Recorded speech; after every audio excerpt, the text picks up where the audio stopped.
of gospel preaching. And so at the top of the hour, we'll certainly step into it with more details. But before we get there, Terry, how you doing? Oh, I'm pretty good. I'm a little dislocated today. I'm up in Florence, Alabama. Been up here. It's my first gospel meeting since the pandemic, which brings a whole lot of oddity to it, I guess is a good way to say it. And so anyway, that's kind of where we're at today. That explains the different backdrop and I look like I'm in a little classroom, which is not far from where the truth, but here we are. You're looking fine. Everything's good. Everything's good. Well, it's hard for me not to look fine. Just ask my biased opinion, but it's okay. So at the top of the hour, we're actually going to talk a little bit about preaching for special days. The holy days. The high holy days, if you will. And so we'll get there in a moment. But before we do that, Terry, I think we didn't even talk about this ahead of time. It's your turn for the question. Thanks a lot. Last time it was a first car. No preparation. So you should excel at this. This should be like, it's the improvisational table topics portion of our time together. Yep. It's fantastic. No. All right. Okay, but see, it's not fair because you prepare for these. You have like a whole list over there. You could just grab and pick one at random because actually I do. I know that's the kind of person you are, and I'm like, let's just do this. No, Shane, my hair is differently, and I did this well before Phil did. So, by the way, does anybody notice Phil's hair looks kind of like Alfalfa from the Little Rascals? Let's just point that out, the way it looks. It's got a little extra. Now you can't unsee today. That, by the way. That's the best part of that comment. You can't unsee that now. Like on the right angle, man. You can do some stuff with this. Anyway. All right. So if there's any event in the world that you could attend, whether it's a sporting event, a musical event, a canoeing event, if there's any event in the world that you could attend and you have not been able to, what's your bucket list item that you want to see before you die? Love to go to Not Louis Fest. That's the colloquial name for a week-long canoeing extravaganza in Eastern Tennessee during the winter, but I don't own a dry suit. And so those winter paddling days are off of my table. And so that's probably... GoFundMe account for Phil's dry winter suit will be popped up here later. Yeah, I think I probably would be that. There's probably some other historical things that'd be really interesting to be present for that are biblically or religiously related. Being a fly on the wall for the full Ramadan would be super interesting. To be in Jerusalem at certain historical points would be interesting too. But I think right now, Ain't Louis Fest would be top of the table. What about you? Very easy, the Masters, and it's coming up here in about 10 days. And just the uniqueness of that course. Now it's going to be weird this time of year because it's not going to look like the Masters course we're used to seeing. And I think that's going to be intriguing to see some of those holes without the azaleas in bloom. But the ability to go to the Masters, which, by the way, one of the funny things about the Masters, like you may know this because you're a Georgia guy, the food at the Masters is extremely inexpensive compared to other sporting events. But I'd love to do the Masters. And for those who aren't aware, that's like a whole lottery system to get into the Masters. It's a hard ticket. It's hard to get into. If you could even get into the Pro-Am on a Wednesday, which is not really the tournament, it's just the practice rounds, you're extremely lucky. But the Masters would be one of those bucket list items I'd love to do sometimes. And there's a lot of other things I'd like to see, but I'll probably enjoy that. Yeah, I don't play golf anymore. But I think I don't really either, but just, man, it's really neat. And it's probably a fairly quiet place. And so it would accomplish one of my favorite goals, was just to go out and take a walk. So you are not allowed to bring your cell phone into the property, by the way. That would actually be a good thing. Exactly. Like there's so many things about the Masters that is beautiful. But by You're doing almost that, enticing me to try pictures and all kinds of it would be a great time to go to the Masters. And unlike a lot of other golf tournaments, kind of limited crowds. It's not as crazy. It's just a neat environment. Yeah. Cool. All right, so our topic for today is actually kind of narrow in focus in some ways, but I think it's relevant. We're going to talk through the process of our individual approaches and maybe some suggested practices to deal with common holy or holidays that affect our cycle of preaching. They affect our visitor flow. They affect our perspective to evangelism. And I think there is some pitfalls that we can discuss and also some upsides. So with that in mind, I also want to make one key ploy. And this is the thing that's really important for me. Now, some people are really excited because we've moved past Halloween. That means that turkeys are coming. That means that Christmas trees are going up. That means for some folks that the Hallmark holiday season is upon us, and every single day Hallmark will bring us a new movie to watch in the evening, and we'll know the plot to it. They are before it not starts. new. The Hallmark movies are the same movie over and over. Only the names have been changed to protect the identities of the participants. But for me, I have realized that November the 1st keys my opportunity to every single day in a comment somewhere link Horace ruins Christmas for the next 2 months, at least one time a day. So Dude, for let me just me, tell I'm you, excited about that. let me tell you something, and this is just, I am very adamant about this.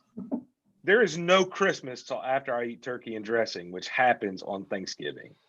If you drive by my house, what will happen when I get home from this meeting is my Stay Puft Marshmallow Man inflatable that sits at the end of my driveway for everybody to see is taken down, and Tom the Turkey inflatable goes up because we celebrate Turkey Day. And there is no Christmas tree put up in my house until the day after Thanksgiving. That is not allowed. And you people that listen to Christmas music for the next 2 months, you need some mental help. That's all I'm going to say, because this is about turkey and dressing. Do not ruin my favorite holiday. Thanksgiving is my favorite holiday, always has been, not just because of the food, but because of it's really about family, and for me at least, more than even Christmas is. Christmas is about presents, and I'm at the age where I don't get good gifts anymore. I get stuff like socks. Like, who wants to celebrate that? So don't mess with my Thanksgiving. That's all I'm saying as we get into this. So let's kind of lay some things out. I'll talk about my backdrop to the process, and Terry can talk about his, and maybe with those two combined perspectives, it'll bring some opportunities for folks to kind of think through things. For me, digging through my approach to preaching and like what was the context of where I was, when I started preaching full time, and engaged myself in that work, I kind of just assumed that there was an expectation that on certain days of the year, I'm going to either write or speak about the subject at hand. And so if it was nearing Christmas, that means I'm going to have to go through and say, here's why December 25th isn't the birth of Christ day. And so that was the expected sermon / article / conversation. Same thing with Easter, same thing with any religiously tangent event. And then I kind of shifted and made an observation, because the audience that was there on that Sunday or that Wednesday was not my regular audience. And so what do I want to do? Do I want to only educate them to some very specific details of the Bible narrative, or do I want them to want to be there the next time we meet? That's a fundamental shift that doesn't necessarily change the content of your message, but it changes the tone and the approach to your message. And so I began to shift from lessons that were like, Christmas is bad because X, Y, and Z, to here's what Jesus has accomplished for us. Here's what Jesus' sacrifice looks like. Here's why he did the things that he did. And so I kind of just ignored it altogether. Like those holidays weren't mentioned, like it wasn't a big deal. To where now I try to interact with it in a more thoughtful way. And so if it's Christmas, then I'm going to try to do a thoughtful lesson, that tries to tie together history with the scriptures, with culture, to accomplish that goal that I recognize. I want them to be there the next Sunday. I want those visitors that are first-time visitors So I want to come back. What about you, Terry? Yeah, so I think you and I are the same generation, and we started preaching. I think we felt the necessity to preach the Easter bunnies are bad, Christmas trees are bad kind of sermon. Hey, look at all you pagans in Christian clothing kind of thing. So I've done that, and I didn't do that for long, but I've done that because I wasn't thinking about the need to reach out to the church CEOs. And for those who haven't heard that statement, that's the Christmas Easter only crowd. And one of the things to keep in mind is it's kind of funny that, let me say it this way. How many of you would have a gospel meeting that you would promote to the community to come and find out why Christmas is wrong and evil? Like, how many of you would use that as your evangelistic approach?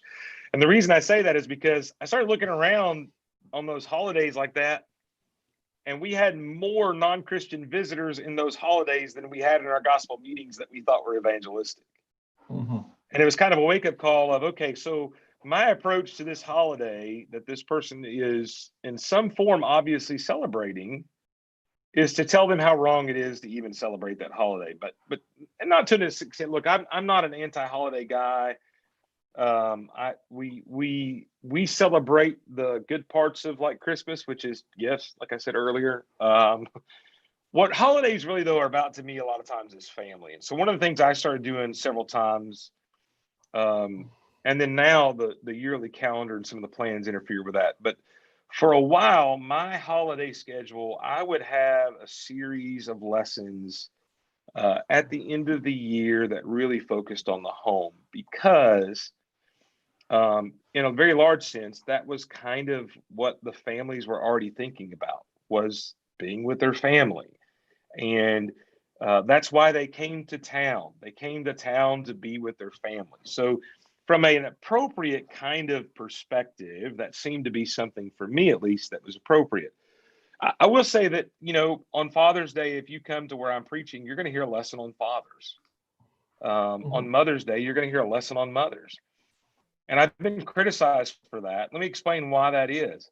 Because that's what they're thinking about anyway. You might as well talk about what they're thinking about rather than trying to get them to not think about that by talking about something else. And so I think there's some appropriateness in those regards. I don't have a problem around Easter focusing on the resurrection of Jesus Christ. That doesn't mean I'm observing Easter as a religious holiday, but hey, I mean, at least with Easter, it's one of those things where we're pretty certain that it's tied to the idea of that time. So we can at least think about that. So I'm saying all that to say that I think there is first off, I did myself a disservice by attacking holidays when we had our largest visitor crowd of the year. That did not make us look very visitor sensitive in that standpoint. Kind of gave the message of, hey, why don't y'all stay away, because I think you're a bunch of raging hypocrites. I don't want you to be here. And that's just not a good message. So this kind of gets back into that idea of this really gets to planning again, Phil, that we've talked about several times. Think about what you should do when you have your largest crowds there. And maybe it is about the home because that's why they're there. They're with their family. Maybe it is. I mean, look, there's almost this perspective around Christmas, like you can preach on anything but the birth of Jesus. And I just laugh at that and go, so wait, I got this one Sunday. I can't talk about Jesus being born and coming to be the Redeemer. Like, this is going to offend some people. There's nothing wrong with taking that Sunday to talk about the truth about Jesus' birth and what it really means. There's like nothing wrong with that. Yeah. It may be a very optimum time to do that. And we may hurt ourselves by not doing that, which, by the way, doesn't mean we're observing Christmas just because we talk about Jesus around Christmas. And I think that's one of the things I had to come to the understanding of, that it's okay to do those things. It's okay to do those things. And to adjust your interaction with folks. You go through potential cycles of just like if Terry gets referred to as a pastor, and like, does he, right. Do I say, well, no, I'm not? Do I ignore it? Do I explain? Do I just say, hey, how you doing? And I think about it this way. Last year, my end of December lesson was Cradle, Cross, and Crown. And it was really tied, obviously, to what was going on. This year, I already know what I'm going to preach on December the 27th, which is the Sunday following Christmas holidays, and that's going to be a snake, a donkey, and Jesus. That's the subtitle. The actual title is still in process, but I know what's going to go in the context and the content. Terry's like, what? Terry's like, I know. He's like, he kind of wants to be there to make fun of me. I can imagine that right now. No, I'm just wondering how many times we're going to go back to the garden in that lesson. That's what hit my mind, just from the initial title. Start there. It'll start, but I guarantee you it will slither its way back without legs to the garden multiple times if people haven't got the reference. Yeah, it is what it is. So I think that's something that's important to catch, that remember, your goal, your process as an evangelist is to glorify God. Like, that's what you're trying to do. And you do that by preaching the word. And in preaching the word, you're going to make sure that the message you present is the message that's the best message to have on that day.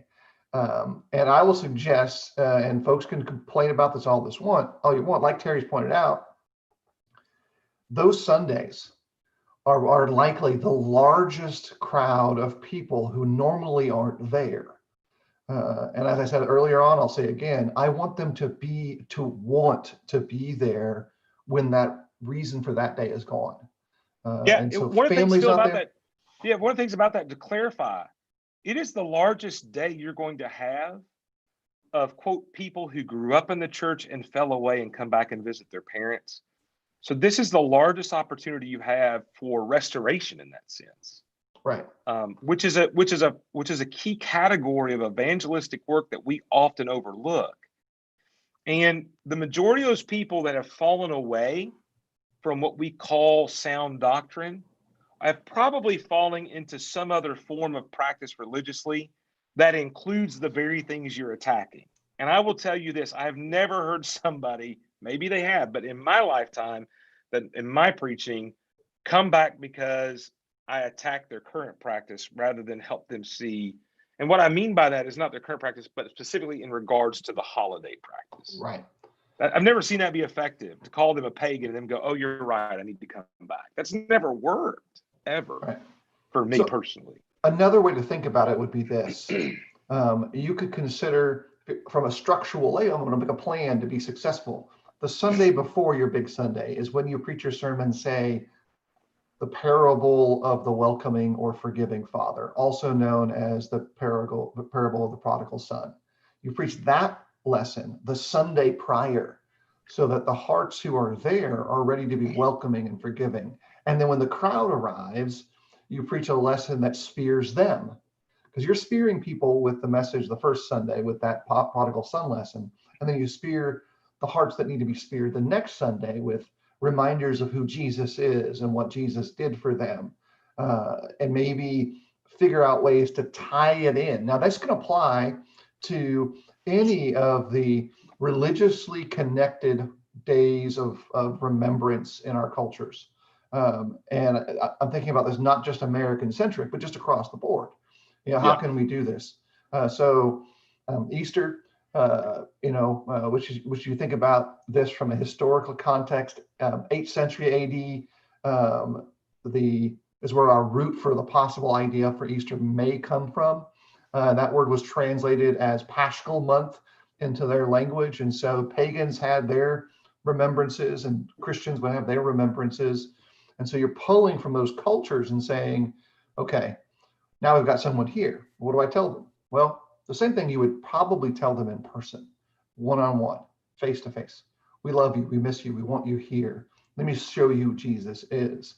So your sermon can then fit together with your prep sermon for the audience that's there the first Sunday and the prep sermon that is now realized in the practical side for those guests, visitors, returning individuals, family members who've never even considered Jesus before. Yeah, and let me say this about the whole anti-Christmas, anti-Easter sermon stuff. There's another side of this that needs to be said. You need to be very careful about the things you say. There's a lot of misinformation that has been shared through the years about origins of things that the more research has gone into them simply just are not true and not the way you've heard them presented. So I think it's really important that you're careful that you don't regurgitate bad information in the process of these kinds of things. And that's just a warning that needs to be said. And you may have heard it from what you consider to be a reputable source. You still need to do the research yourself and find out if what you're saying is true. And that's just a warning you need to give. Let me say this also, Phil. This is another thing about holidays. There's kind of a current among people that doesn't even that wants to speak against these holidays, but also doesn't even. And I mentioned Easter, and there's an obvious tie from Easter even to the Passover of the past. And there needs to be some understanding that even those connections and seeing some of those things. And we kind of just overlook all of that, and we just kind of blitz past any of this kind of stuff. I've just encouraged people, I guess what I'm saying is to be careful that they're just not giving misinformation out of a spirit of very judgmental attitude. And I've been guilty of that. I've shared some of that misinformation before. You probably have too, Phil, when you were younger, that things that we assumed because we have heard or even read on a website or in an outline or even in a book, we assumed to be credible was not credible. So be careful about all of that, which is another reason why I think it's wise to kind of just not do this kind of thing where you go after those things. You may not have the knowledge base to make that argument. And then you could find yourself in trouble because that happens. And this happens. Let me add a caveat to this. It's a careful space to exist in. It may be that you, the preacher, hold deep, unique convictions about a particular holiday from family side, or even a reasoned look at the scriptures, that you're uncomfortable with the overall viewpoint of the group, but because of a desire for unity or a desire of wanting to work through those things, you're working with a group that doesn't necessarily agree with you personally. That's an important factor to keep in mind as well. And so as you begin to plan your approach, it should be reflected in the goals. So if you realize there's some disharmony in the congregation you're part of, is now the time to work on that? Or was that something that should have been done in the summer off of this? Is it a sermon topic? Correct. Or is it a Bible class or a coffee table conversation? Each of those things have different interaction points. And so you need to kind of find those spots and then realize it is not merely among those who would be associated with churches of Christ to hold deep-seated convictions in these areas. For some, there is a long heritage of feeling emotionally connected to the spiritual side of various holy days. And with all of that, you've got to kind of gauge which is the appropriate approach to it. And so maybe there would be a bulletin article. There's nothing wrong with factual information that's relevant to the day, but it needs to be factual. And it needs to be relevant. And I think a lot of the stuff that gets shared at times just isn't that at all. It's assumption and bad research. Yeah, and Edwin comments on that. The interesting thing is the reason we have this big concern about maybe what I'm passing on about origins isn't the real origin, is because we don't find these origins for things in the Bible. Thank you, Edwin, for writing that in the most confusing way possible. I think the real point here is beyond that. I think there just needs to be a reality that anything like this, you just need to do the work yourself to verify before you share it. Yeah. And that's really what I'm saying. Yeah, there's no origins for that in the Bible. And maybe the greater thing about that is to just simply say, since there's no origins in the Bible, maybe that's just something I don't need to deal with and try to twist the scriptures to deal with. Maybe that's something to move past. I think I want to insert, by the way, let me address this, because there are people that have strong convictions about these kinds of days. Either way, I just want to remind people that Romans 14:5 has a place in this conversation. That there, Paul writes, one person esteems one day as better than another, while another esteems all days alike. Each one should be fully convinced in his own mind. I do think, and I know not everybody will agree with me, but I do think that we need to understand that there is some liberty for us to look at these days differently. And one of the things I find discouraging, and this is what I portrayed, I've never been anti-Christmas, period. But when I would preach the anti-Christmas sermon, I probably came off that way. And what I didn't allow for was an allowance that somebody had a different perspective than me.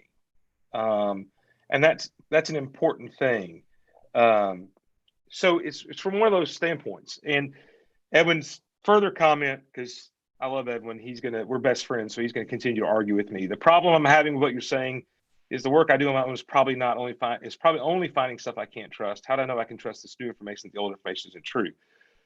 I guess what I'm saying is that when some of the old information that we've had, at least that I've had, has been proven to be untrue, and your research can figure that out.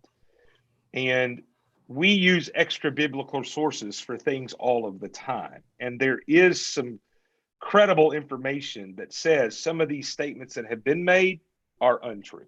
And that's what needs to be careful about. And here's the thing, and this is my response to it, not knowing the full context of where Edwin's going, because Edwin, we're very thankful, by the way, that Edwin has safely returned from his sojourn in Texas, that I think I had some sort of like roundabout journey to get him back home. Maybe he crawled, maybe he walked, maybe he was by ship for a while. But speak for yourself. Edwin could use some days in quarantine. I'm just going to throw that out. Let me give some specifics on some things. Edwin asked for specifics, so he wants scroll up to the link. Yeah, scroll up in the link. Listen to the Horus video. Don't respond anymore until you watch the video, because that's the most concise package I can give you of illustrations of the problem. Now, here's my Horus ruins Christmas. Right. Just scroll back in the chat. Here's the illustration of the concept on a more practical level. It's like, how do I know what I'm doing with? Number one, if you're going to make an assertion about, and I'll use the most simplified thing, Christmas or Easter, they're pagan holidays because the Catholic Church incorporated a pagan holiday into its worship in order to attract participants from those pagan religions. And so it was, false doctrine swooshed into the Catholic Church. That's your assertion. Cite a source. Correct. That's my point with this information. Like, specifically, cite a relevant contemporary source to the information you're designing to indicate, whatever it is. Like, and then that allows someone like me who might evaluate it later to say, oh, I wonder what that guy wrote. He wrote that. That shifts things. That's the shift of things. Hammonds. Yeah. Are we promoting Horus worshiping? No, we're giving context to the accurate Horus who existed in the minds of Egyptians or mythos. Yeah, and I think what you just said is one of the key things. Like, there is this predominant thought that all of these holidays were created through Catholicism by combining with pagans in order to convince the pagans to come in. And that kind of thing has been traditionally handed down without much relevant credibility to source it. And that's all we're saying is there's not just a need for credibility to source a change in that thought. We need to go back and find the source that credibly establishes that thought, rather than it being an assumption of what we see. That's the issue at play. and again, watch Horus Ruins Christmas. Yeah, and if looking like a specific illustration of when this happens, the terminology Easter that appears in the original King James text, that rabbit hole exists where folks will say, look, here it is. This is our illustration. And they'll come back and they'll make a broad statement like, Easter is actually a pagan goddess's name. And they'll say like it's Ishtar, it's Oyster or Ostra, and it's rooted in Babylonian gods, which are rooted into ancient Palestinian gods or ancient Near East gods. And I'll make this whole long step-by-step illustration. Here's a factual citation that adjusts that perspective. The oldest citation that we have comes from Bede in a book or a work entitled The Reckoning of Time, written around 725 AD. And he writes in that work that Ostermarab, which is my bad German Old English, which is the Old English month of Oyster or Easter, is translated in his day as Paschal month. And that was the English month corresponding to April. And then he goes on to say, which was once called after a goddess of theirs named Oyster, and whose honor feasts were celebrated in that month. That was written around 725. So he says that's where it comes from. So Rosh Hashanah is April, translated as Paschal month, but got its name from Oyster, which had other feasts in that month. During that month, early Christians did things, and so did pagans. It doesn't necessarily then mean that Easter, as inserted into the King James text, is directly pulled because of Catholic knobs pulling in the machines of their evangelistic empire to be more Catholic, that they accomplish those things. It's a separate historical event that then umbrellas everything underneath it. And now you have Easter in the language. And Easter then means, most possibly in that language, a variant of Paschal month. And maybe there's a reason why Pentecost would connect to it. And maybe resurrection behaviors would be, I don't know, important in the mind of a translator. And maybe that's a really bad translation of it, but maybe there's something else going on. Right. There's and what we're saying, there's enough doubt surrounding this that we need to be careful how much certainty we express in these kinds of views. Further, never use me as a source for the pronunciation of any language in any context at any place. Well, never use you as a source, period. Except Whatever. maybe for tacos. Yeah, that's it. Let's talk about tacos, queso, and that's about it. I'm a taco theologian. Yeah, the tacologian. Yeah, that's me.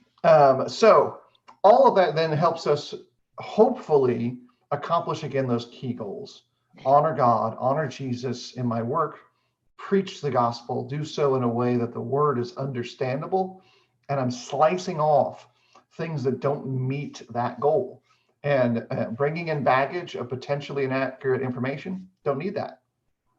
Maybe that I think is the a greater different advice conversation. there, the greater advice here, Phil, is just avoid that kind of conversation. You have more beneficial, productive ways of dealing with these kind of things than arguing about that from the pulpit. And that specifically is the context of what we're talking about.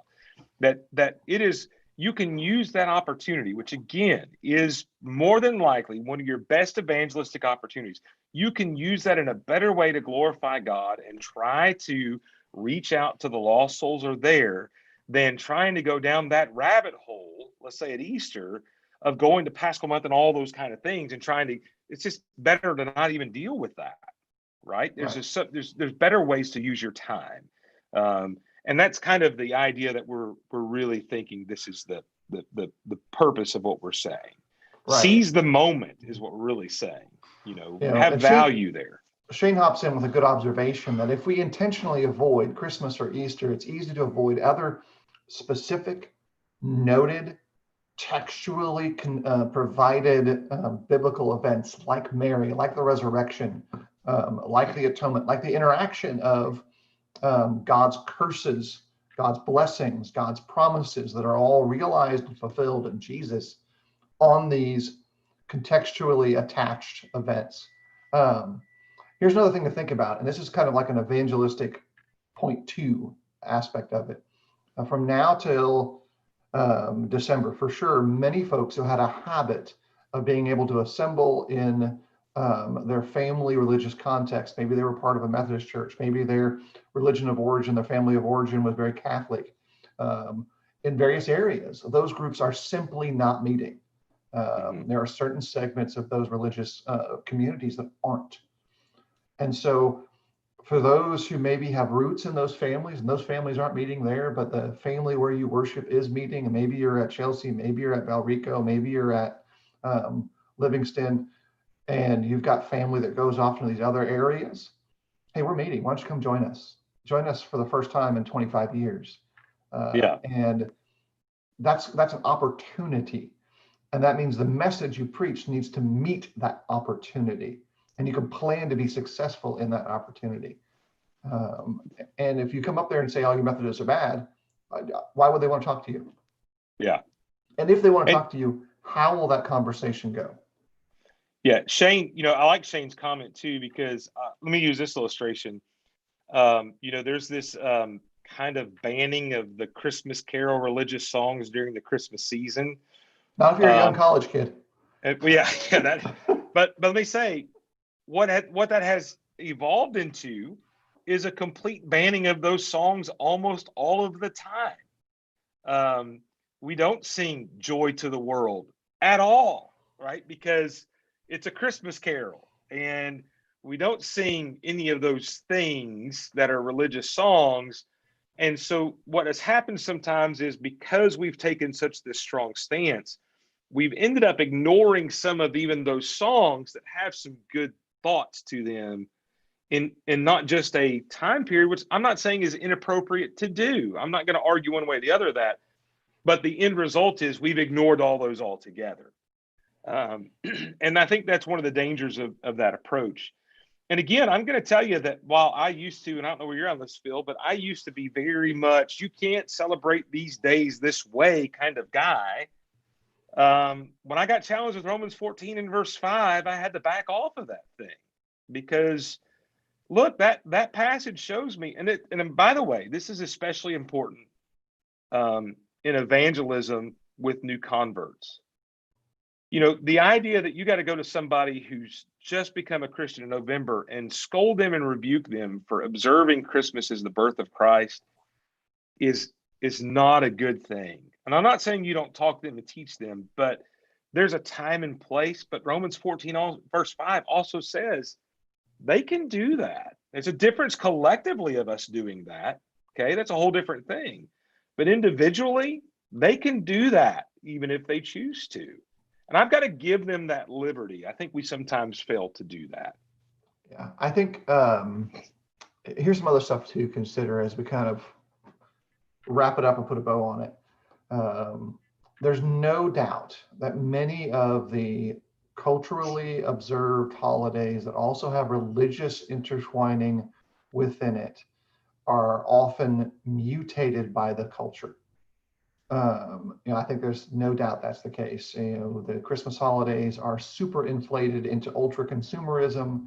Easter gets turned into things that have nothing to do with the biblical relevant cultures underneath it. Absolutely true. Easter's high up there on my list, though, because of the Reese's peanut butter Easter egg. Right, we know that's true. That is the greatest gift Easter has given us. Let's just be for real about that. Well, your Christmas trees will be here soon, so you'll be able to have they're not as good as the Easter egg. You are a heretic choosing the pagan tree over the egg. And as someone who has at times struggled with where do I observe these things? So I grew up in a household where for us Christmas was non-religious. There was some slight overtones of it. We had our three wise men hanging from the tree. There was not much pressure that way. So I don't have that cultural root to it. And so I've kind of always seen it as a family term thing. But to recognize the biblical principles that kind of weave through it has actually been a faith building opportunity, while I'm still very sensitive to those who don't know what we need to do with it. And as Rich points out, the liberty to observe goes both ways. Like you've got to give that space. And if someone doesn't, like one of my closest friends I've known since we were 5, his family doesn't really do much. By the way, Christmas. It's not both ways. I think that's one of the things about this. There's a lot of ways. It's like more than 2. Let's be clear. There's a multiplicity of ways people observe this. You talk about the home you grew up in. Look, I grew up in a home where we weren't allowed to have a star on the tree because of what that might indicate. Like that's how we had a tree, but it was purely, look, my Christmas growing up was purely consumer based. I don't deny that. And there's nothing wrong with that either. That's another way this is observed. But I remember we had a thing on our tree that looked like this kind of weird ball with a steeple coming out of it. And somebody said, that's actually a star, So then we had to get rid of that because we had a star we didn't know was a star, right? And so we had to throw that away. And look, my wife, I will be honest with you. If you come to my house during Christmas, I think my wife, we have like 6 or 7 trees. It looks like Christmas vomited on the indoors of our house. They're everywhere. The trees have bows on them. So we have themes. We have one whole tree that's nothing but sports. That's just, and we have fun with that. And I think one of the things to understand is as individuals, we all get to choose how we practice that day. That liberty is to everybody. You may interpret that one way and somebody else may go extremely in the opposite direction. And that's okay. I think one of the things that maybe I'm saying at least is, from a corporate perspective, we're probably better off not making a declaration any direction on some of these days.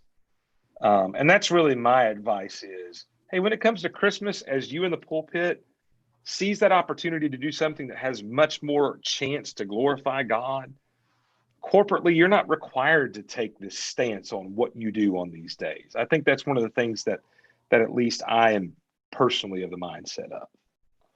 Right. And just kind of respond really quick with Edwin's question. I would say if you're pulling, and this is only if I'm catching the point you're laying down, from Jeremiah 10, verses 1 through 5 or so, I'm not so sure that that's at all what's taking place with both the modern practice of Christmas trees and anything that has existed in the history of a tree being involved in corporate worship amongst religious people from first century to 21st century. I'm just not sure that's the context of Jeremiah's message there, if that's the case. And so I would probably say if someone brought up that Old Testament text and say, hey, look, this is living in a Christmas tree. I'm like, that's not what they're doing. They're not the same. That's not an orange to orange event. That's an, apples and, squirrels comparison to me. That would be my personal response to it. But I think there's some space for us to kind of continue to figure out what do we do with these cultural holidays in a way that's not only evangelistic, but also faith building. Chris's observation is accurate in my experience, like Terry's pointed out. I personally don't know of anyone who has submitted to Christ and become a disciple and died with Christ because an anti-Christmas sermon was presented. And in regards to Edwin's second point there, is trees never been part of New Testament worship. There's a tree of life, there's a tree of knowledge. There's other trees that are there, although I know that's not his point. I do think that on an individual basis, there's a separation between corporate worship and personal worship, and we do have liberty there. And look, there's a lot of things we do that we don't see a part of New Testament worship.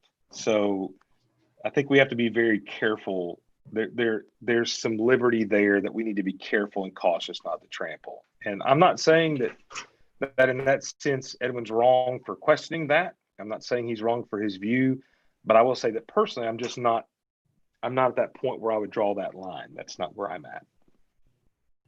Well, yeah, I think it's a good reminder that yes, we need to have those questions, but where do we ask them? Yeah. Do we ask them in the sermon with no answers, no evidence? Do we ask them in the sermon with answers and good evidence? Do we ask them on that particular day of the week? In answer to his questions, I don't know. Neither necessarily would say that to those either. I think there's a time and a place. Both the subject of holidays, holy days, the Lord's Supper, how we worship God, those are important subjects. And maybe they show up in sermons, and maybe they encounter the great dialogue. But when and where is as important as what? And so I also think, I'll follow this up. I think that I've evolved in, at least from my early years of preaching into my later years of preaching, that I am less of an anti-preacher and more of a pro-preacher, that I spend more time talking about what we should do instead of focusing so much effort on what we shouldn't do. So when it comes to instruments, when I deal with that, what I'm going to focus the majority of my time on is that what we do with our voices is what praises God, is what God accepts, and focus on God being the center of that. And while that still is an anti-instrument sermon, technically, the point of what I'm saying is that the approach is different. Maybe too strongly here. I mean, Evan keeps saying he agrees with us that they should not, whether he thinks should be discussed on Christmas and Easter. I guess what I'm questioning is, look, there are things like instruments that I feel are certainly a part of what we may call doctrine. I do struggle with me telling an individual how they use a tree in their home, whether that's that same arena of doctrine is where I'm at. And that may be a conversation to have. Is it really a tree if it's plastic? It's not, and my wife's allergic to trees, so they're all plastic. So there you go. Right. So lots of good things to think about today. If you got additional questions that are narrow in this field, if there's other aspects of things you would like to see us discuss, please let us know. We're more than happy to chat about it. But it's good to have each of you here and contributing. Going forward, we've got some other stuff on the table schedule-wise that are still being resolved. There will probably also be a couple of Tuesdays in December where we might take a break going forward, and then To observe holy days. To observe a day of rest, a Sabbath of sorts. And so I think that's going to be something that's going to be on the table. Edwin's all riled up, and so we might invite Edwin to come tell us all the ways that we're right and all the ways that we're wrong. We'll see what we do about that going forward. But Terry, any last thoughts before we close off? Yeah, I posted this earlier. Most of you know that. Maybe you know, maybe you don't. Last week I had talked about it. Hurricane Zeta came through, the remnants of it through Birmingham. It was pretty powerful. We're dealing with some damage at our house from that. It's caused me to think about things a little bit differently. And Hurricane Eta is getting ready to nail the Central America coastline today. It's a Category 4. We have a lot of things on our mind that may or may not impact us, but the people in the path of that storm are going to be tremendously impacted. Some of them are going to lose their life, and those that don't will probably be very much devastated for the coming weeks, months, maybe even years. And I think we just need to, you have a lot of anxieties on your mind about our country, but the threat that they face, in my opinion, is far greater immediately today than the threat that we face today. So take some time to think about that today. I would echo that completely, and reminders that, no matter what the world continues to throw at us, and 2020 has done its very best to keep us on our toes, let's continue to be mindful of the kingdom and mindful of one another in the spiritual realm, and realize that while we see the earthly conflict, the heavenly conflict is the overarching battle that's still being waged for the hearts and minds of everybody whom we love. And so I would encourage everyone to be more evangelistic, more focused on honoring Jesus, and more encouraging to one another. Also, on a little unrelated matter, one of my good friends who hops in on and watches our conversations, sometimes comments, Adam Bernhardt, was in a chainsaw incident last week, and he's fine, but I do want to ask folks to pray for him. And if you know Adam, and if Adam, you're watching, and I think you might be, we're praying for you, but we're also going to make fun of you as you recover. So both of those things are true. I will not make fun of you because I don't even know what happened, and I'm just going to be the kind, compassionate one and let Phil be the meanie in this situation. That's a rare shifting of roles. Everyone have a great day.